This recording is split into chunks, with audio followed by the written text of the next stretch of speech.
오늘 우리가 말씀의 제목은 수르 광야의 삶의 모습. 우리가 이러한 내용을 가지고 제가 언젠가 여러분들에게 한번 말씀을 전했던 기억이 납니다마는 귀한 내용을 통해서 다시 한번 우리가 은혜를 나누기를 바랍니다. 한 주간 동안도 하나님의 은혜와 사랑이 우리 성도님들 모두 위에 함께 하시기를 바랍니다.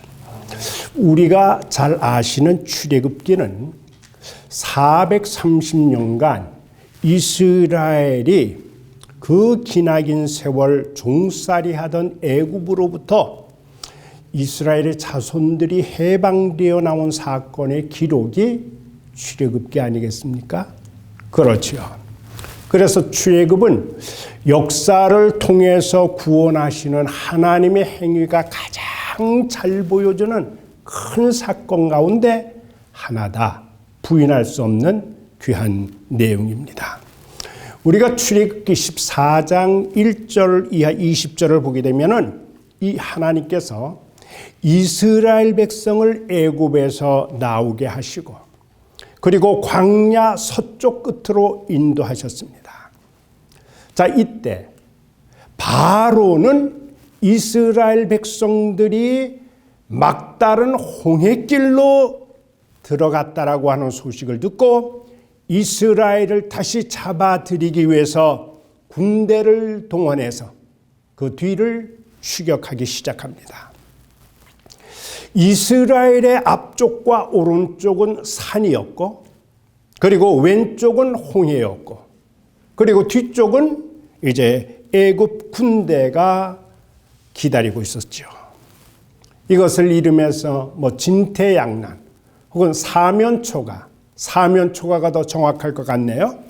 그러한 가운데 놓여있던 이 이스라엘 백성들의 불신앙, 그 가운데서도 하나님을 신뢰하지 못했던 불신앙, 그 모습이 14장 10절로 13절에 나와 있지만은 그러한 불신앙에도 불구하고 하나님은 그 순간에도 이스라엘 백성들과 함께 해 주심으로 그들을 인도하시고 그들을 그 어려운 상황에서도 지켜주셨던 것입니다. 그리고 이스라엘 백성들을 그 환난 가운데도 구원하시고 또 애굽 군대는 오히려 홍해 가운데 몰살시키셨던 것을 우리는 압니다. 자, 이와 같이 기적적인 놀라운 그러한 그 모습으로 홍해를 건너게 되는 감격을 저희들이 경험을 하니까 모세를 비롯해서 이스라엘 백성들은 하나와 같이 하나님의 놀라운 구원 능력을 찬미하게 되죠. 아마 목소리 높여서 소리 높여 그들은 마음껏 하나님께 영광 돌리는 찬양을 했으리라고 생각을 합니다. 그것이 창세기 15장 1절부터 18절에 기록되었습니다. 그리고 그 다음에 15장 19절부터 21절에는 미리암과 여인들이 손에 소고라고 하는 것은 작은 북인데 이 소고를 잡고 부른 노래가 기록되어 있는데 그 마지막 21절, 출애굽 15장 21절을 보면은 그렇게 나와 있습니다. 미리암이 그들에게 화답하여 이르되 너희는 여호와를 찬송하라. 그는 높고 영화로우시며 말과 그 탄자를 바다에 던지셨음이로다 하였더라. 그렇게 기록이 되어 있습니다. 자, 이와 같이 자신들을 거의 죽음 앞에서 구원하신 하나님께 감사하고 그리고 찬양하고 영광을 돌렸던 그들의 기쁨의 노래가 오래 갔으면 좋겠는데 오래 가지를 못했습니다. 그들이 수르 광야, 민수기에 보면 이것을 에담 광야 그렇게도 이야기를 합니다마는 수르 광야에 들어온 지 이제 3일째 되는 그때부터 문제가 생기기 시작을 합니다. 그러면 첫째, 우리가 수루 광야의 고통의 모습이 어떠한 것인가? 출애굽기 15장 22절에 보면은 이렇게 기록되어 있습니다. 모세가 홍해에서 이스라엘을 인도하며 그들이 나와서 수루 광야로 들어가서 거기서 사흘 길을 걸었으나 물을 얻지 못하고 그랬습니다. 이것은 세상을 살아가는 모습이라고 볼 수가 있습니다.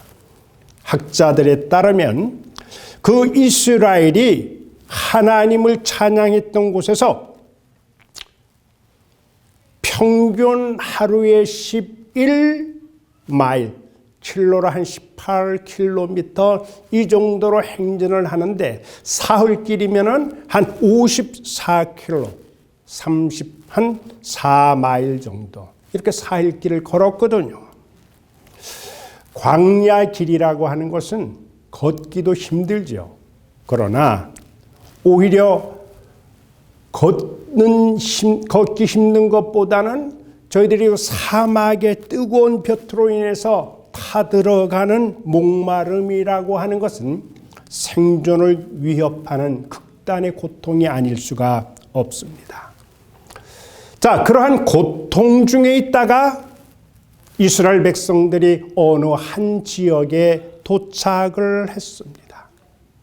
그곳에는 그들이 그토록 기다리고 있던 물이 거기에 있었습니다. 물을 본 이스라엘 백성들은 너나 할 것 없이 백성들이 미친 듯이 물로 달려가서 물을 떠서 마셨는데 너무나 쓴 물이어서 도저히 마실 수가 없었습니다. 그래서 백성들은 써서 마실 수 없기 때문에 쓰다 마라라고 외쳤습니다. 마라라고 하는 것이 쓰다는 그러한 의미이거든요. 저는 오늘 이 본문의 모습이 바로 우리들이 이 땅을 살아가는 세상의 모습이와 같다고 생각을 합니다. 이스라엘 백성들이 광야에서 고통당했던 것처럼 우리들 인생길에도 고통이 따른다는 사실입니다. 여러분들, 그런데 우리가 잘 아는 바울 선생님은 기독교 복음의 핵심 그 메시지로 예수 그리스도와 그리고 십자가에 못 박히신 것을 핵심 진리로 선포를 하셨는데 고린도전서 2장 2절에 나오지 않습니까? 그렇게 밝히고 있는데 그런데 한국에서는 언제부터인가 여기에 예수님을 믿으면 복을 받는다라고 하는 그런 말씀이 전해지기 시작을 했습니다. 사람들이 듣기에 이거는 귀가 솔깃한 말씀이거든요. 복을 싫어할 사람이 어디 있겠습니까? 그래서 이러한 내용이 들불처럼 번지기 시작을 했습니다. 그 이후에 우리 한국교회는 세속화가 시작이 되었다 볼 수가 있습니다. 여러분, 부자 되는 거 좋아하고 건강한 거 좋아하고 영광 받는 거, 성공하고 출세하는 거 다 좋은 말이죠. 그렇지 않습니까? 여러분, 어느 편이 더 매력적인가를 한번 생각을 해보세요. 십자가, 복, 어느 것이 매력적일까요? 여러분들이라고 하면 십자가를 선택하시겠습니까? 복을 선택하시겠습니까? 무언가 선택을 해야 된다면 어느 것일까요? 돈, 출세, 성공, 부자 되는 것, 건강한 것. 이러한 말씀이 자꾸 교회에서 선포되면서 예수 그리스도에 대해서 그리고 예수 그리스도의 십자가의 구원이 어느새 점점 밀려나기 시작을 하는 거예요. 십자가의 구원이 예수님의 삶이 점점 희미해져 가고 복 때문에 묻혀져 가고 있었다라고 하는 거죠. 우리는 마태복음 6장 24절에 보면 예수님이 그런 말씀을 해주십니다. 한 사람이 두 주인을 섬길 수가 없다. 하나님과 재물을 동시에는 섬길 수가 없다. 선택을 해야 된다라고 하는 거죠. 우리가 좋아하는 것과 그리고 중요한 것은 다릅니다. 여러분, 어느 것이 중요합니까? 돈과 구원, 그리고 부귀영화와 영생. 여러분, 구원과 영생의 문제보다 더 중요한 것이 있습니까? 없습니다. 아무리 생각해 보아도 이것보다 더 귀한 것은 없습니다. 우리가 이 땅 잠시 사는 이 땅에서 성공하고 출세하는 것, 또는 부귀영화를 누린다라고 하는 것, 이것도 다 일장춘몽이다. 그것이 진리입니다. 그러니까 이 세상에서는 구원보다도 귀한 것은 없다. 그래서 우리 주님 말씀하시기를 너희는 먼저 그 나라와 그 의를 구하는 것, 이것이 귀한 일이다. 우리에게 교훈을 주셨음을 기억해야 할 것입니다. 자, 오늘을 살아가는 우리에게도 이스라엘 민족이 광야에서 고통을 당했던 것처럼 우리도 여전히 고통이 따른다라고 하는 사실입니다. 요한복음 6장 33절, 16장 33절에 이렇게 말씀을 해주고 있죠. 너희가 세상에서 환난을 당하나 담대하라, 내가 세상을 이겼다라고 그렇게 말씀해 주십니다. 성도에게 환난이 있고 목사님도 환난을 당하고 믿음 좋으신 장로님도 환난을 당하는 거예요. 그렇게 존경받던 욥이라고 하는 이분도 환난을 당했습니다. 우리 성경을 보니까 그토록 훌륭한 믿음의 선조들도 역시 환난을 당했다라고 하는 거죠. 그러니까 환난이 없다라고 생각하는 것은 올바른 생각이라고 볼 수가 없습니다. 환난이 있고 시험이 있고 고통이 따를 수가 있는 겁니다. 시편 50편 15절을 보니까 이렇게 기록되어 있습니다. 환난 날에 나를 부르라, 내가 너를 건지겠고 내가 나를 영화롭게 하리라. 그러니까 우리 믿는 자들이 환난을 당하고 시련과 고통을 당하는데, 이러한 시련을, 환난을, 고통을 극복할 수 있는 힘을 얻고 그러한 능력을 얻는 것이 성경의 가르치며 교훈이라고 하는 사실입니다. 이것이 기독교의 신앙입니다. 기독교 신앙은 지는 게 아닙니다. 이기게 하는 것이 기독교의 신앙입니다. 그런데 이스라엘 백성들을 보니까, 자, 불과 사흘 전에 홍해에서의 승리로 하나님의 구원의 그 능력을 찬양하며 그토록 소리 높여 영광을 돌린 후에 그들이 기쁨으로 계속해서 행진을 이어갔는데, 자, 그들 앞에 뜻하지 않게 가로막힌 극한의 고통인 마라의 쓴물, 이것으로 인해서 이스라엘의 백성들은 실망하고 하나님을 신뢰하지 못하고 여기서 무너졌다라고 하는 거죠. 그리고 쓴물로 인해서 하나님을 찬양하고 찬미했던 그들의 입술이 정반대로 하나님을 향해서 원망하고 그리고 불평이 쏟아져 나왔습니다. 우리 인간 본성 깊은 것에 뿌리 박혀 있는 이러한 원망 그리고 불평, 이것이 계속 지속이 되면은 이것은 습관이 되고 그리고 체질화가 되는 겁니다.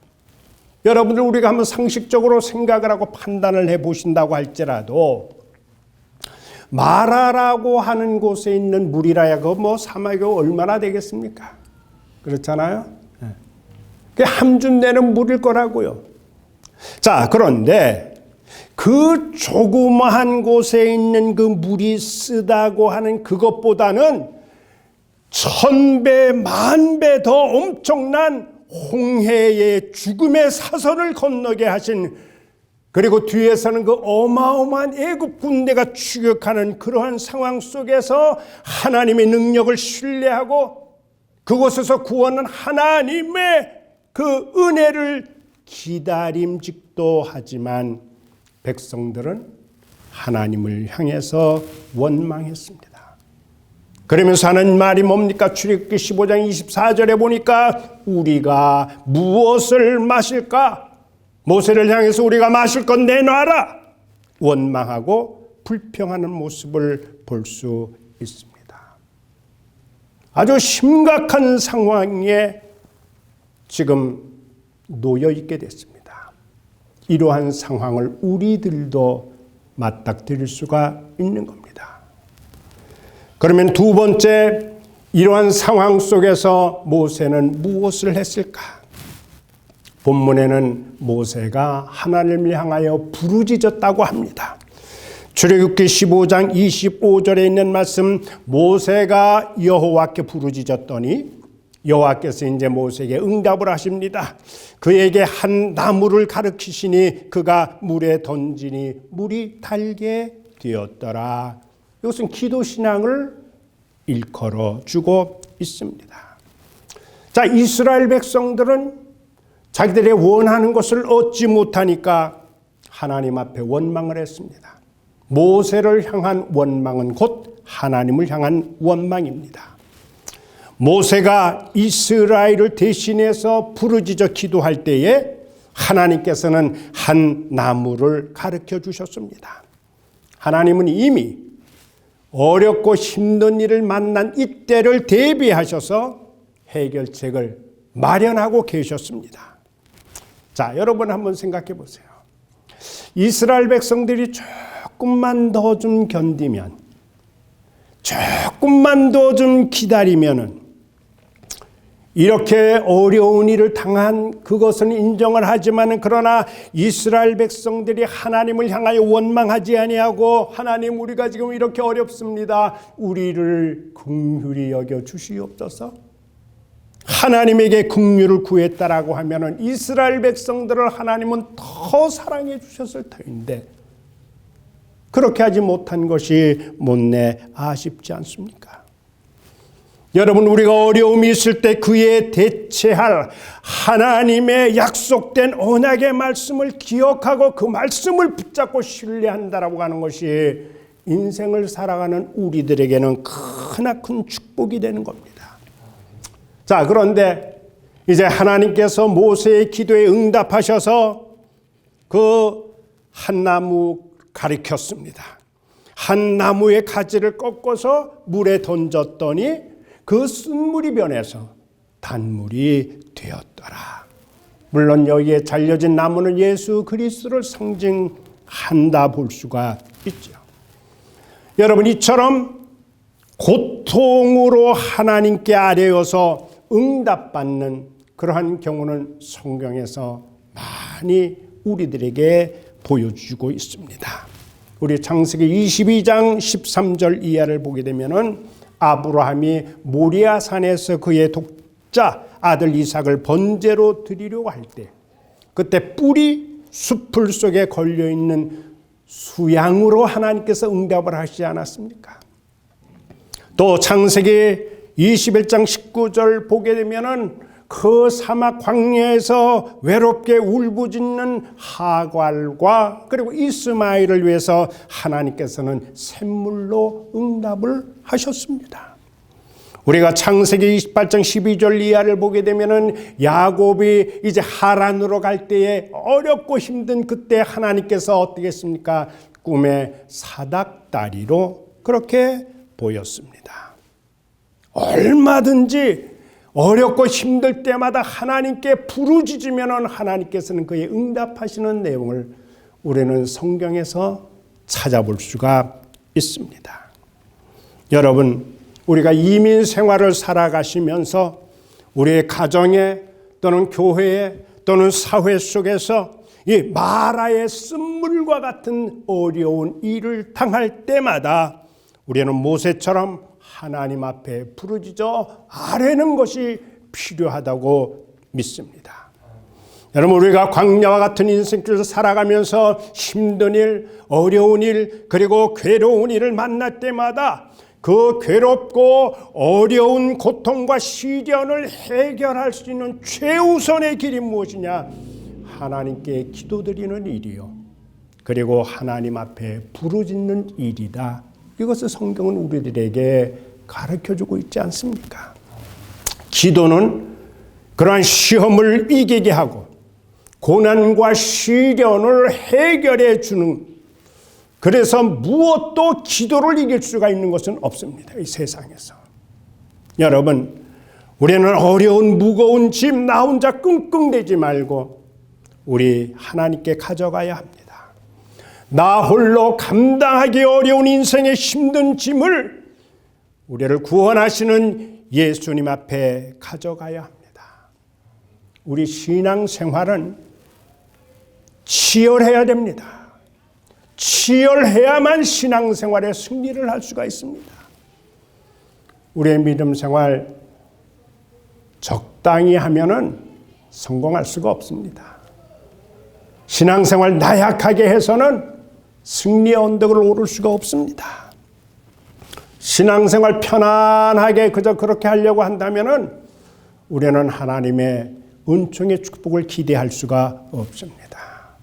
하나님의 말씀 따라 순종하려고 하는 치열함이 있어야만 하나님께서 우리 가운데 놀라운 역사를 경험할 수가 있을 것입니다. 우리는 하나님을 믿는다고 합니다.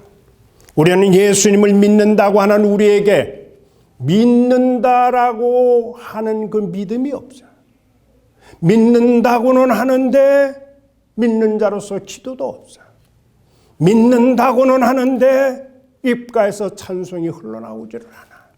믿는다고는 하는데 예배 생활이 없어요. 말씀에 의지하는, 말씀을 신뢰하는 것이 없어요. 그렇다고 한다면 우리의 영혼의 좌표가 어디쯤에 있는가 우리는 한번 확인해야 됩니다. 그것은 내 심령이 지금 건강하지 못하는 거예요. 내 영혼이 곤비하다라고 하는 진단이 아니겠습니까? 오늘 여기에 구원에 대한 감사, 구원에 대한 찬송을 이러한 사람들에게서 기대할 수가 있겠습니까? 기대하기가 어려운 거죠. 이렇게 믿음도 잃어버리고 신앙생활도 적당하게, 그리고 기도생활도, 그리고 예배도 집중하지 못하고 이 모든 것이 연약하기 때문에 여러분, 우리에게 신령한 하나님의 역사가 나타나기가 어렵다는 거죠. 어렵습니다. 우리의 신앙생활 옛날에 그랬잖아요. 치열하게 했습니다. 우리의 선배되는 신앙인들은 하나님의 말씀대로 살기 위해서 곡기를 끊어가면서 금식도 하고 무수한 고통이 있어도 하나님의 말씀대로 순종하기 위해서 얼마나 치열하게 살았는지를 모릅니다. 여러분, 물이 변해서 포도주가 되었습니다. 오늘 쓴 물이 변해서 해독시킴으로 단물로 변화시키는 것이, 이것은 물리적인 변화가 아니라 화학적인 변화라고, 질적인 변화요, 근본적인 변화인데 이와 같은 신앙의 변화가 우리에게 있기를 주의 이름으로 간절히 기원합니다. 지금 우리들이 살고 있는 이 세상은 심히 흔들리고 있습니다. 비틀거리고 있다는 이야기입니다. 수루 광야의 마라와 같은 쓴물이 지금 우리들이 살고 있는 이 땅에 가득한 그러한 세상에 우리들이 살고 있습니다. 특별히 코로나19로 인해서 힘들어하지 않습니까? 많은 수의 인명 피해가 있었습니다. 어느 영국의 어느 그 대학 연구에서는 그렇게 예전에 전망을 하지 않았습니까? 미국에서만 코로나로 인해서 220만 명이 사망에 이르를 수가 있다. 그러나 지금 우리들이 경험하는 바로는 그래도 열심히 잘 우리들이 방지하고, 그리고 코로나가 확산되지 않도록 노력을 해서 그래도 거기에 비해서는 아주 정말 많이 미치지 못하는 수가 희생이 되었습니다. 1918년에 전 세계를 강타했던 스페인 독감, 이 스페인 독감으로 인해서 그때 전 세계 인구의 3분의 1이 5억의 인구가 그 전염병에 감염이 되고, 그리고 그의 5천만 명이라고 하는 어마어마한 사람들이 그때 사망을 했다는 거죠. 여러분, 오늘 우리의 기독교는 이러한 환난과 역경을 당하지 않는 종교가 아니라는 거예요. 그것을 우리가 당한다고 할지라도 환난을 이겨내고 그리고 시련을 견디게 하는 그러한 하나님의 능력이 우리들이 믿고 있는 기독교라고 하는 거예요. 쓴물 앞에 굴복하지 않고 아무리 쓴물이 있다고 할지라도 오히려 쓴물 앞에서 여전히 내가 믿고 신뢰하는 하나님을 철저히 의지함으로 쓴물이 변해서 단물로 가득하게 되는 그러한 아름다운 기적이 우리들에게 경험되기를 원합니다. 여러분, 우리가 멀리 보면은 그렇습니다. 단견으로 보면은 어려울는지 모르지만은 멀리 내다보면은 인류들이 살아가면서 어느 시대든지 그 시대에 닥친 환난, 그리고 시련, 그리고 감당할 수 없는 재난일지라도 그것을 다 극복하며 견디며 살았다는 거예요. 여러분, 우리를 치료하시는 여호와 라파의 은총이 이 땅과 그리고 우리의 두고 온 고국 위에 함께 하시기를 우리 다 기도하시기를 바랍니다. 우리 마지막으로 세 번째, 백성들이 엘림에 도착을 합니다. 출애굽기 15장 27절에 보니까 이렇게 기록되어 있습니다. 그들이 엘림에 이르니 거기에 물샘 12과 종려나무 1흔그루가 있는지라. 거기서 그들이 그 물 곁에 장막을 치느라. 이것을 우리가 해석한다면 충분한 쉼을 얻도록 안식을 주셨다는 겁니다. 그렇게 위로해 주셨다라고 하는 거죠. 우리 인생을 우리가 이렇게 되돌아보면 언제나 항상 눈물과 슬픔만 있는 것이 아닙니다. 그렇다고 해서 항상 기쁨과 또 웃음만 있는 것도 아닙니다. 우리가 길도 가다 보면 어떤 길은 편한 길이 있는가 하면은 어떤 길은 좀 힘든 험한 길이 있죠. 마찬가지입니다. 우리가 항해를 할 때도 어떨 때는 참 순풍에 돛단 듯이 가는 것 같은데 어떤 때는 예기치 못했던 또 파도를 만날 수도 있는 겁니다.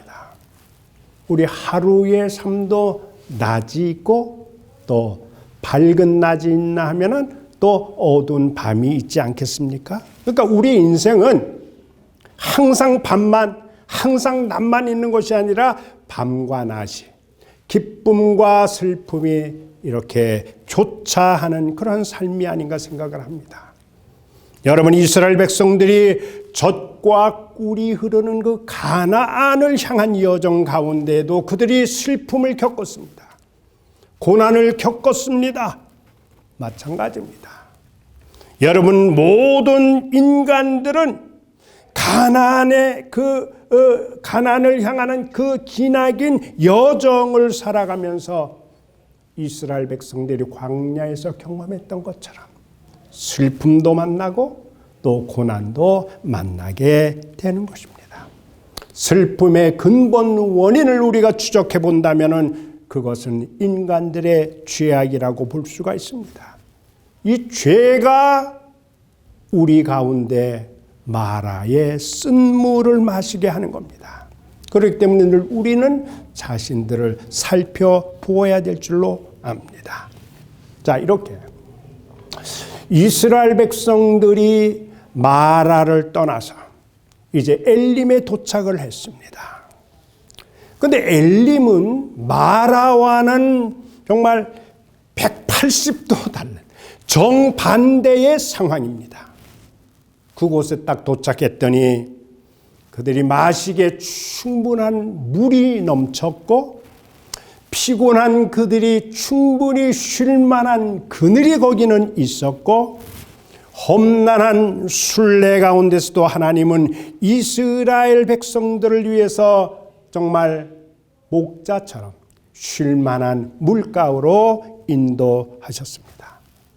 그렇게 슬픔 가운데서도 위로하시는 하나님께서는 이스라엘 백성들에게 안식과 기쁨을 지금 예비해 주셨습니다.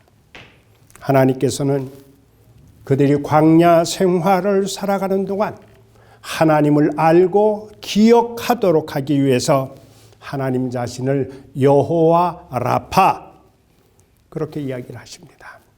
출애굽기 15장 26절에 보면 그렇게 이야기를 합니다. 나는 너희를 치료하는 여호와임이라. 그 라파라고 하는 것은 고치다, 수선하다 또는 치료하다 그런 의미를 가진 동사인데, 여러분 치료의 능력이 하나님께 있음을 보여주신 거지요. 우리 여러분들 하나님의 백성들이 신앙 여정 가운데 심령에 질병이 생기게 되면은 기도가 그리고 찬양이 약해지게 되고 끊어지게 됩니다. 우리가 교회 생활, 믿음 생활, 우리가 병이 들면은 소홀히 하게 됩니다. 그래서 건강한 신앙 생활을 유지하기 위해서 심령의 병을 치유하시는 하나님을 의지하라라고 하는 겁니다.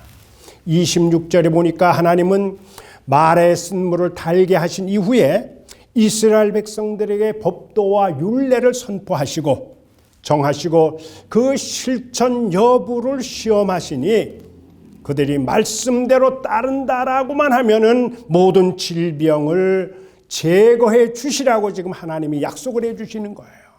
그러면서 하나님이 스스로 나는 치료하는 여호와라고 자신을 스스로 칭하고 계시는 겁니다.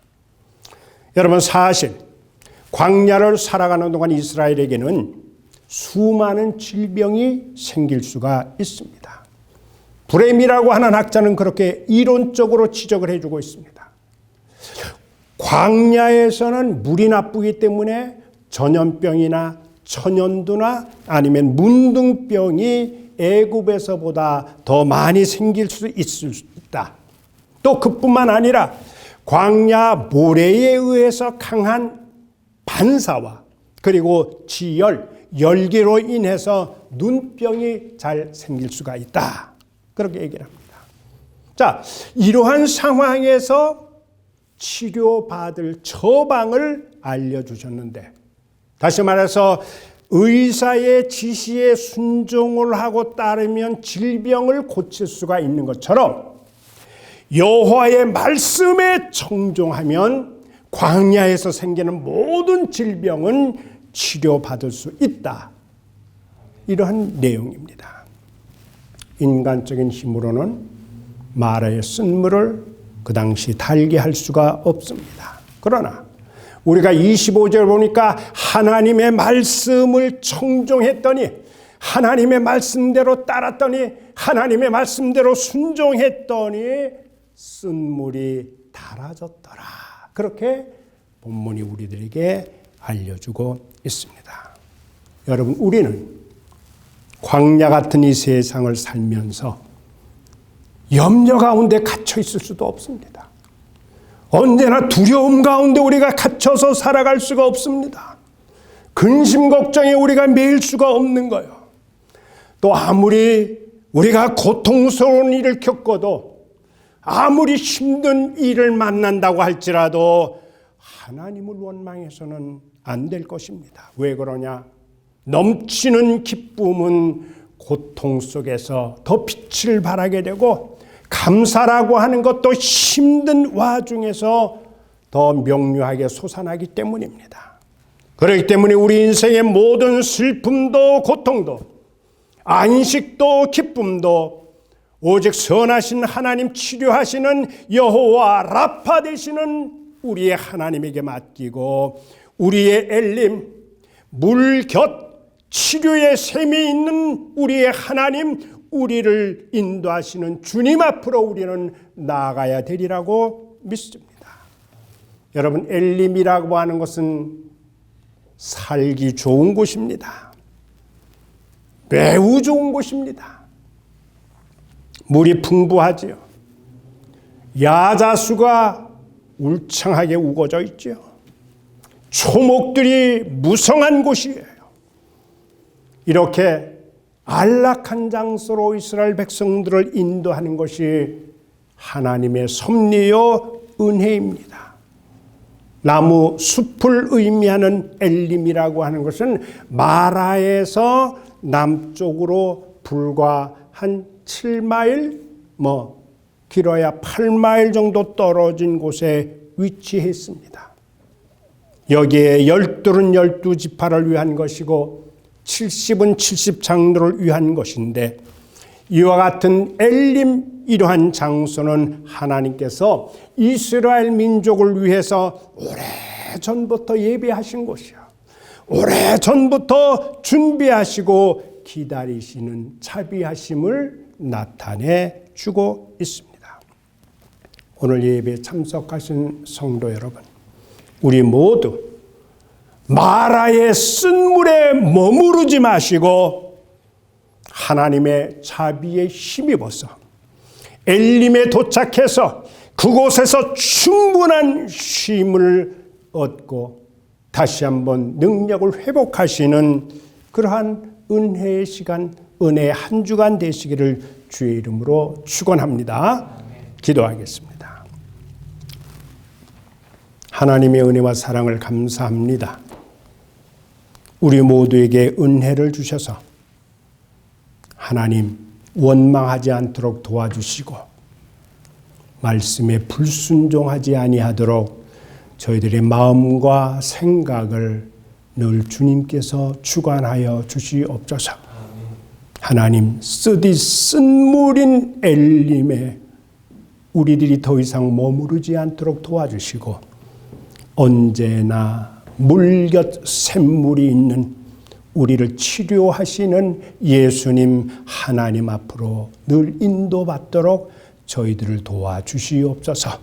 예수님의 귀하신 이름으로 감사기도 드리옵나이다. 아멘. 아멘. 우리 543장 우리 찬송하고 우리 축도하고 마치도록 하겠습니다. 자리에서 일어나십니다.